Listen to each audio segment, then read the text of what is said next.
Solid record. Rise on my words. It's Dr. Forese. Jini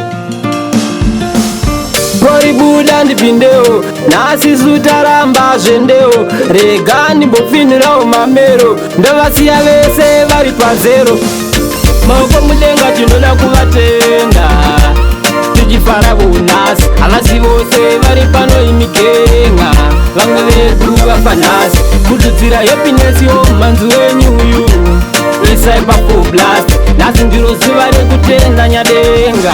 tichikokota zvimadhansi kunze kuri kuita kunge kune earthquake tarisai munhu wese ari kuita shekisheki zibai mafoni kunyange kune network kupinda kwefoni kotakanganiswa happiness tanyeredza chiuno uchiita zigize nyangu wakadhadhamuka kuita kunge restband kufara kusvika ex wako aita headache tsika mafuta chete usatsika futu break maoko mudenga tinoda kuvatenda tichifara vonasi havasi vose vari pano imigenga vamwe vedu vafanasi kutudzira happiness yomumanzi wenyuyu isai pafoblast nhasi ndiro zuva rekutenda nyadenga tichikokota zvimadhansi vanoda nyama yakazara mugango uku madj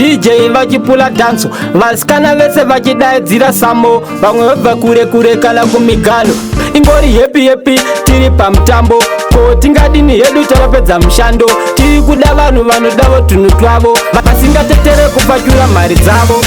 maoko mudenga tinoda kuvatenda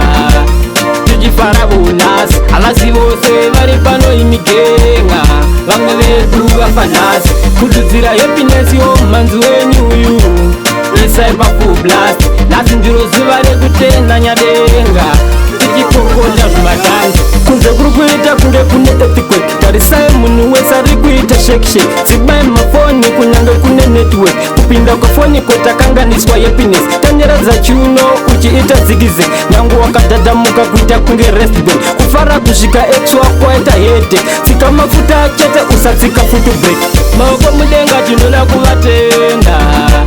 tichifara vonasi havasi vose vari pano imigenga vamwe vedu vafanasi kutudzira happiness yomumanzi wenyuyu